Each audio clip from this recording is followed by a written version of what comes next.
The last team to make the field of 65, according to Joe. Of course, Griffin will be back at some point. The last 4 out, Villanova, Florida State, UNLV, and Miami. Those are the teams just missing the cut right now. Remember, it was Florida last week, but Joe apparently sufficiently impressed with the Gators to get them into the field this week, not even among the last 4 in or out.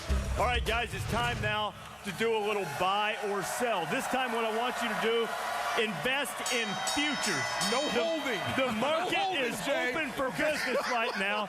I want to know who's going to make the tournament. If you're investing in the future of a team right now, give me their tournament chances, and let's start with suddenly depleted UConn.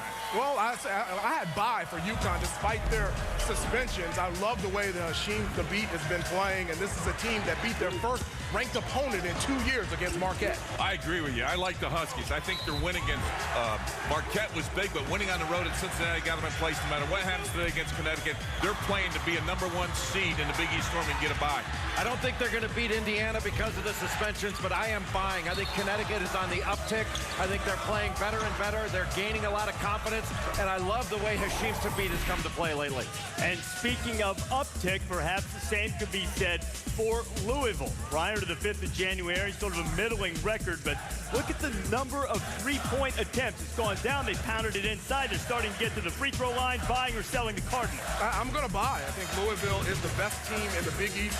They're finally healthy. Juan Palacios, Derek Hadget, Earl Clark, they're playing extremely well right now. And Edgar Sosa at the point guard position is starting to play like he did last year. Even though they had that tough road loss to Seton Hall, I love this team. I think they're back. They're healthy. They're going to get it done. Rick Pitino knows how to coach. This team is definitely a buy. I'm buying Louisville. It's the same thing that happened last year. Injuries at the start of the year, then they got into Big East play, and they were truly outstanding heading into the NCAA tournament. I think they're going to be even better this year. Buy. What about Oklahoma, speaking of injuries and mitigating circumstances? Yeah, I'm going to buy. They're without Blake Griffin, but his brother, Taylor Griffin, is really stepping up, and Longar is one of the most improved players in the Big 12. I'm going to sell. They're really going to miss Blake Griffin. When they played that game at West Virginia, he had 18 points, 16 rebounds. You need that in the Big 12, especially the Big 12 Conference Tournament. I'm selling right now when they're high. Until Griffin comes back, then I'll buy it back low. I'm going to sell right now, but it's just because of Blake Griffin. And what about another team in red, Ohio State? Yeah, I'm going to buy. I think Jamar Butler at the point guard position has been terrific, and Costa Kufas is getting used to that physical play in the Big Ten. Yeah, I love Ohio State. I think they're doing a good job. Pat Bonner knows what to do with his team. They're playing really aggressive. They're in a good position in Big Ten at 4-2. They can still sneak in and get in at large. I'm going to buy. They're young. They are learning how to play together. They had so much to replace. Jamar Butler has been among the best guards in the Big Ten, if not the country. I'm buying Thad Matta's team. Man, you guys have deep pockets buying everything. Now, what about this? This is really a little speculative investing here. Kentucky playing much better. This is what they have in store the final 10 games. Many of them look winnable. What about buying or selling the Wildcats? I'm jumping back on the bandwagon. I am buying for Kentucky. They're playing with passion. They're competing, and 5 of their next 9 games are at home. They're going to make a run in the SEC.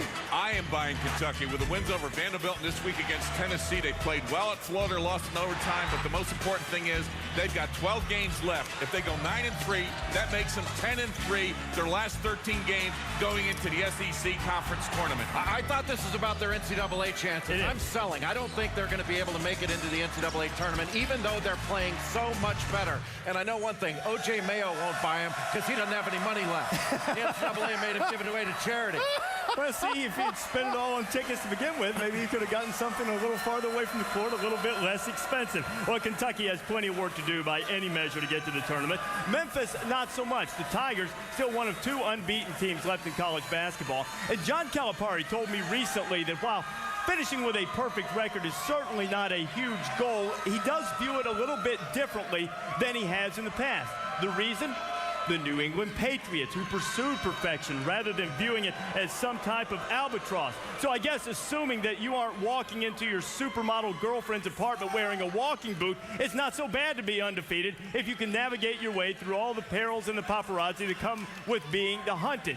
John Calipari is wired. Conventional basketball. We don't play it, but everybody else in the country does. So we got to be prepared to guard what they're going to play. They're not playing like us. We're playing our scrimmages right now. It's an absolute race up and down the court. Go! You know what we're doing. Pay attention, focus. Downhill, downhill, downhill. You're not coming in here just going through the motions of what you're doing. Pierre, feel like doing this today or no? Okay, well, why are you standing? Bounce your feet. Yes! Great job, Pierre! Great job, Pierre! Ho! Stop! That's how you're getting minutes. Guy, why aren't we cutting this short? I know why we're cutting it short. You ain't making a layup. Now, how are you supposed to play on a team that's highly ranked and you can't make a layup with no defense? Talk to each other. Great enthusiasm. Let's get it going. Come on.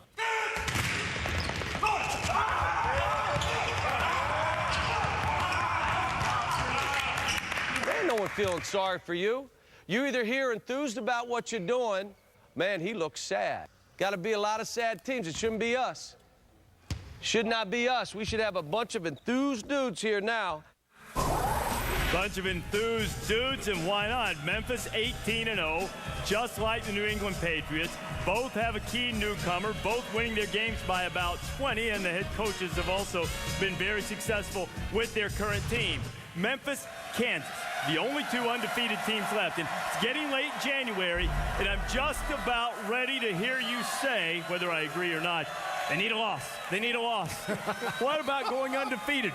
Do they need a loss, and why? As a coach, you never say you need a loss. But when you know you got a Derrick Rose, and what this guy has done for this program is beat a leader with the ball. He's had some great big games. He also puts them in a position where they can go out and make transition happen. He had 24 points against UConn. He had 10 rebounds against Southern Cal. He had 6 assists and 18 points against Georgetown. This is why they lost the last 2 years when you look at the UCLA Final 8 game and the Ohio State Final 8 game. I say as a head coach, there's too much pressure. Yeah, the fans want it, the media want it. Let's go undefeated. No, I want to win a national championship, and I feel sooner or later that loss is a wake-up call. If you want to win a national championship, you got to go undefeated in March. You know, once you get to the postseason, you got to go 6-0. So having a goal of being undefeated during the regular season is not a bad thing, as long as you can separate the two. I think they're trying to embrace it. I don't think it's a bad thing, but that shouldn't be the only goal. They've got to get better as a team every day, and if they keep that as their goal, they'll be fine. I agree with you, Jay. It should be a goal, but I don't think it should be the goal.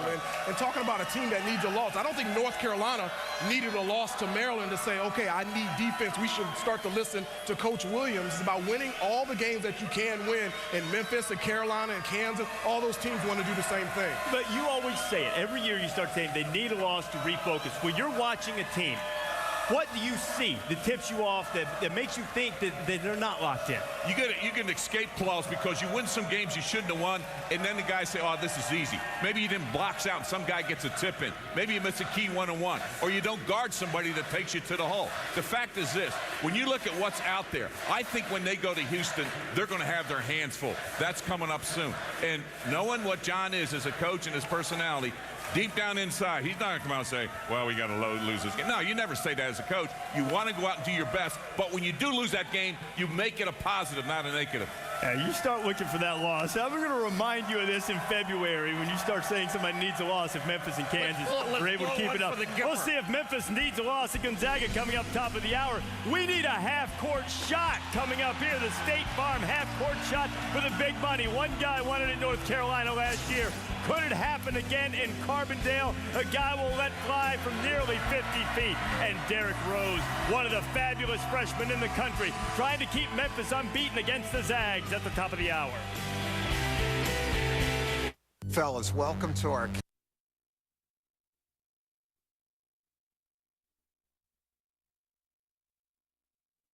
today at 3 Eastern, live on ABC.